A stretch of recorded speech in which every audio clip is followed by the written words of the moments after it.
Você sabia que existem 4 diferentes tipos de fome? E será que isso significa um desafio a mais nas nossas dietas, hein? É o que vamos saber agora com a nutricionista Priscila Azevedo e com a psicóloga Verlene Alves. Tudo bom, meninas? Bem-vindas ao Sempre Bem. Obrigada. Bom, é a dupla de sucesso de qualquer dieta, né? Uma nutricionista e um psicólogo aqui conversando, consultando, né, junto com a gente. Que bom!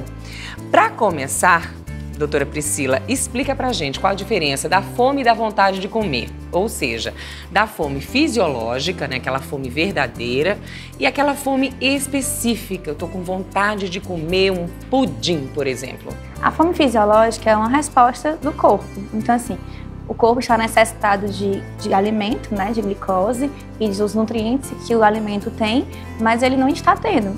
Então, ele está com fome, né, é uma resposta do corpo. A fome específica, a pessoa está com fome, né, está precisando se alimentar, mas está com vontade de comer algo.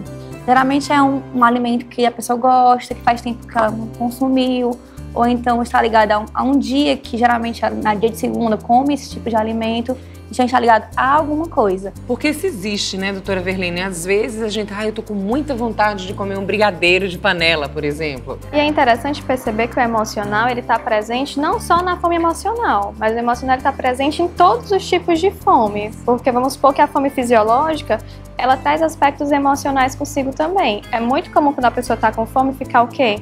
Irritada, né? Às vezes fica sem paciência. Sim. Então o emocional tá agindo ali também. Agora, doutora Verlene, o que acontece quando a gente reprime essa vontade de comer algo específico? Por exemplo, final da tarde, quero fazer uma pipoquinha, não tô nem com muita fome, mas tô com vontade.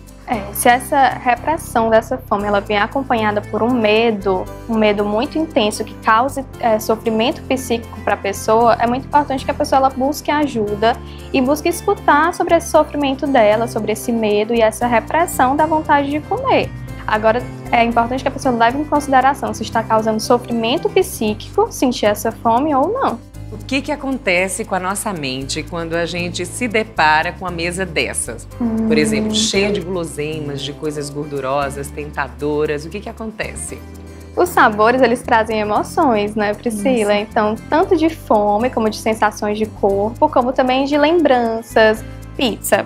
Muito provavelmente, muitas pessoas sentam numa pizzaria para comer aos domingos, então aquela alimentação ela está envolvida tanto no ato de satisfazer uma fome fisiológica, como de socializar com amigos. Ou seja, é aí que entra a fome social. Isso. E a fome emocional. Qual a diferença delas duas? A fome social, ela está mais relacionada com esses eventos sociais, não é? A pessoa, ela, por mais que já esteja satisfeita fisiologicamente, se ela sair, se encontrar com os amigos e ver um salgadinho, uma pizza, ela pode comer, mesmo não estando fisiologicamente com fome. Certo. A fome emocional, geralmente, ela está mais relacionada a suprir uma carência emocional. Então, essa é a fome que talvez a pessoa tenha que ter mais cuidado.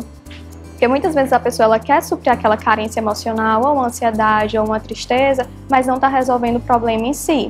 E tem que ver isso a longo prazo, né? Porque essas pessoas que estão sempre querendo compensar a comida por algum fator emocional, a longo prazo pode ter consequências, né? De comportamento alimentar, de uma diabetes, de um colesterol alto. Qual a diferença entre compulsão e exagero? A compulsão, geralmente, ela pode estar associada a um transtorno alimentar. O exagero é uma coisa que pode acontecer com qualquer pessoa. Às vezes, principalmente numa momento. Fome social, né? Você tá no churrasco lá. Isso, não está com fome e não está com nem fome, às mas vezes tá nem tudo... com vontade de consumir, mas passou tanto na sua frente. É bom que vê se tá bom. E existem alternativas hoje, né? Então, é porque não, Priscila, depois do almoço meu corpo pede um doce. Mas existem frutas que são doces. O excesso de açúcar, o excesso de gordura, o excesso de sódio faz com que o nosso corpo trabalhe de uma maneira diferente, de uma maneira mais lenta. E aí o excesso acumula a gordura, né? Acumula intensidade de pouso.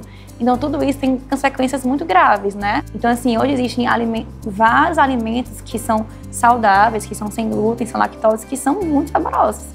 E assim, com essa atualização da indústria, existe também a atualização da mídia, né? De pregar a questão da saúde. Então assim, tem criança com colesterol alto, tem criança com pressão alta, tem criança com diabetes, porque se expõe a alimentos gordurosos a vida inteira. Então, a mídia, né, junto com a população, acordou. Sim. Hoje você vê a busca da vida saudável cada vez mais frequente. Eu estava aqui pensando no que você estava falando, Priscila, e pensando justamente nas questões de fome. A mídia ela também tem um papel muito importante no desencadear da fome e da vontade de comer. Porque muitas vezes a pessoa está ali nas redes sociais e não está necessariamente com fome fisiológica, mas vê um determinado alimento e fica com vontade de comer. Agora, doutora Priscila, explica pra gente como é que a gente pode resistir a tentações como essas, por exemplo, no self-service, numa festa. Tanto em festas como em self-service, a gente deve saber o que escolher. Então, assim, self-service, se você colocar metade do prato de verduras, né? Quanto mais colorido o seu prato é, melhor, porque tem mais nutriente. Então, acaba que você vai evitar, ou então diminuir o que você iria consumir de arroz, de batata, de macarrão, ou até mesmo uma sobremesa após o almoço. Meninas, muito obrigada pela presença de vocês. Vocês são uma graça. Espero recebê-las aqui mais vezes, tá bom? Eu que agradeço. Muito obrigada. Obrigada.